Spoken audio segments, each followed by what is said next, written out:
Once upon a time, there was a friendly dog named Max.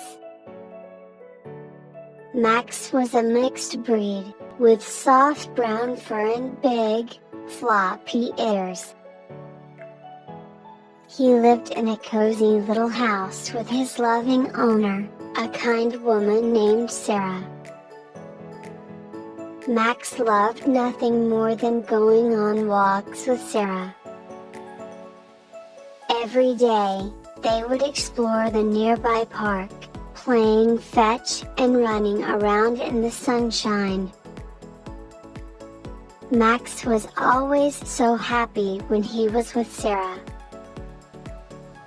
One day, while they were on their walk, Max heard a strange sound coming from a nearby bush. He quickly ran over to investigate, and he saw a little kitten crying for help. The poor kitten was stuck in the bush and couldn't get out. Max knew he had to help. He barked loudly to get Sarah's attention, and she quickly came over to see what was going on. When Sarah saw the kitten, she knew they had to help too. Together, Max and Sarah gently freed the kitten from the bush. The kitten was so small and frail, and Max was worried about her.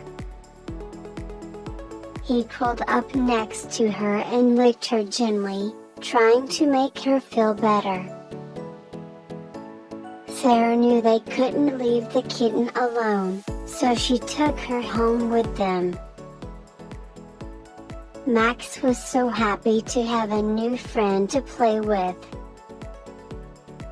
He showed the kitten around the house and taught her how to play fetch. Soon, the kitten was running around and having a great time with Max. From that day on, Max and the kitten were inseparable. They played together, cuddled together, and even slept together. Max was so happy to have a new friend, and the kitten was grateful for Max's kindness and protection. And so, Max and the kitten lived happily ever after. Max had a new friend to love and protect, and the kitten had a warm and loving home with Max and Sarah. They were a true example of the love and friendship that can exist between animals.